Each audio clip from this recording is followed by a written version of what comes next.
Hi, this is Christine Beadsworth, and this is the audio version of my article called Saints on Secret Assignment.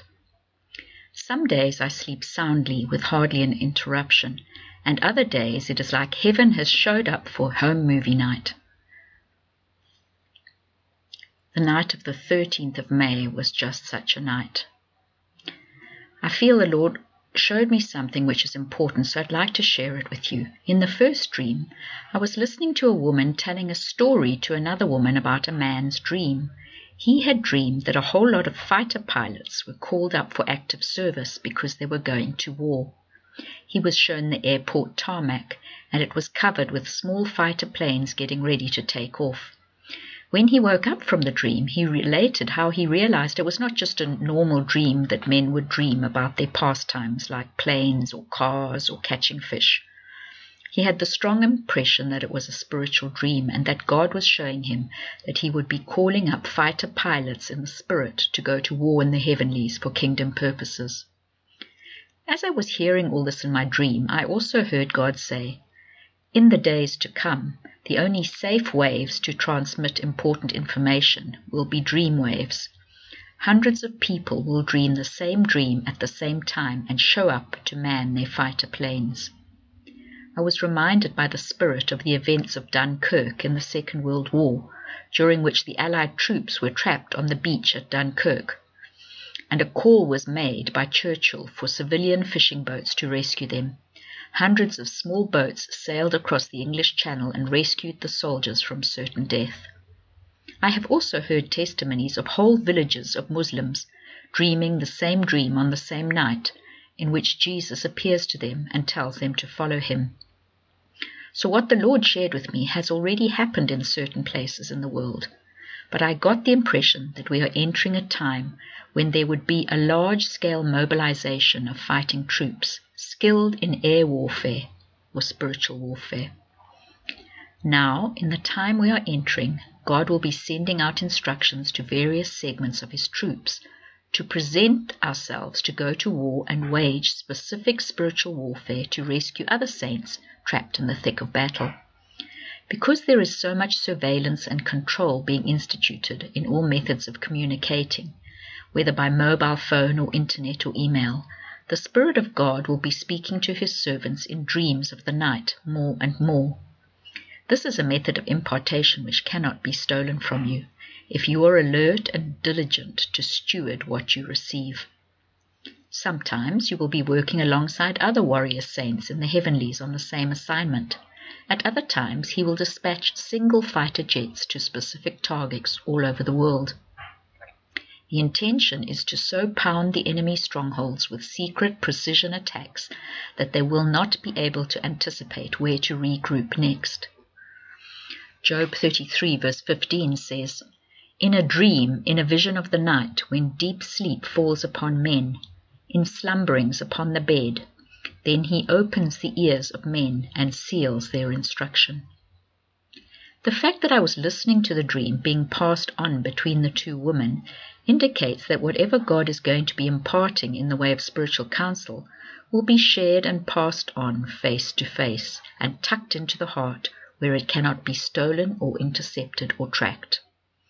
This way a message can travel far and wide in a short space of time.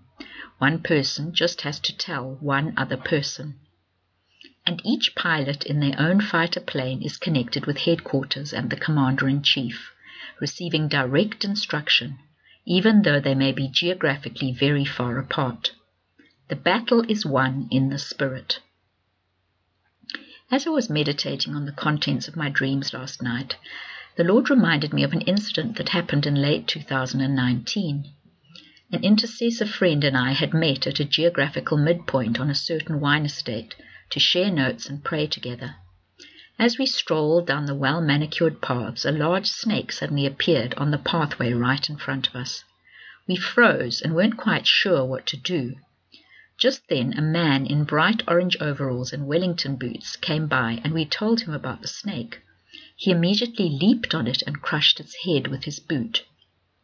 We thanked him profusely, and as he walked away, I noticed the logo on the back of his overalls said Crown Logistics. I immediately knew that the Lord was speaking to us concerning his care and protection in these days. He is dispatching his Crown Logistics team to deal with any planned enemy attack lying in our paths. The fighter pilots called up to go to war also represent part of the Crown Logistics troops in these end times.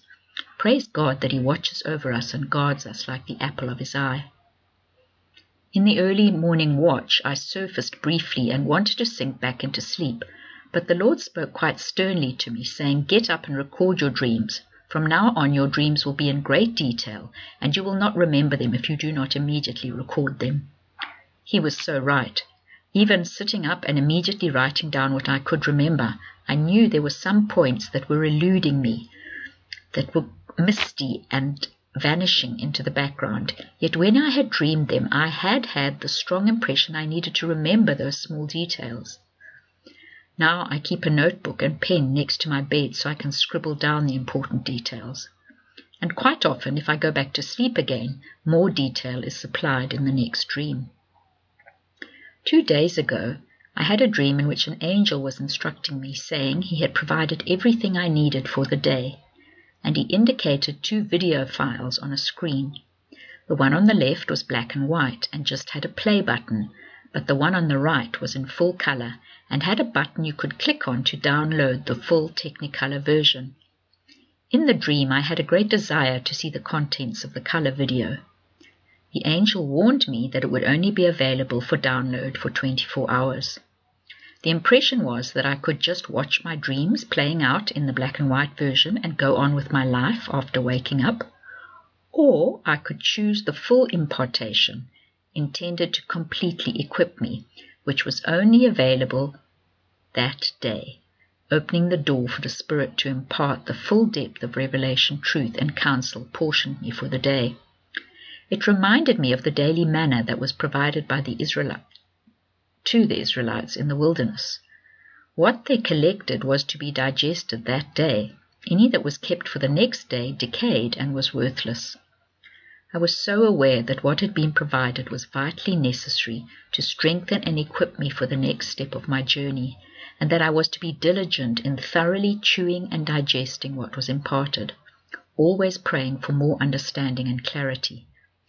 I have personally found that if one does not record a dream or nighttime counsel immediately on waking, it tends to dissipate, and important details are lost.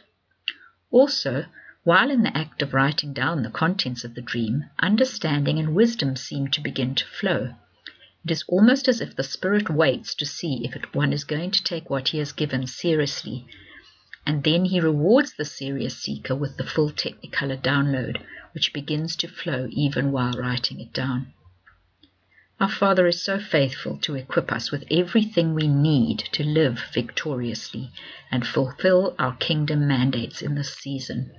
Let us honor his faith in us as his bondslaves and set apart the time to get the full benefits of what he desires to impart in these pivotal days. I will be sharing the second dream I had in another podcast. May the Lord bless you and highlight the things that he really wants you to take note of in this message.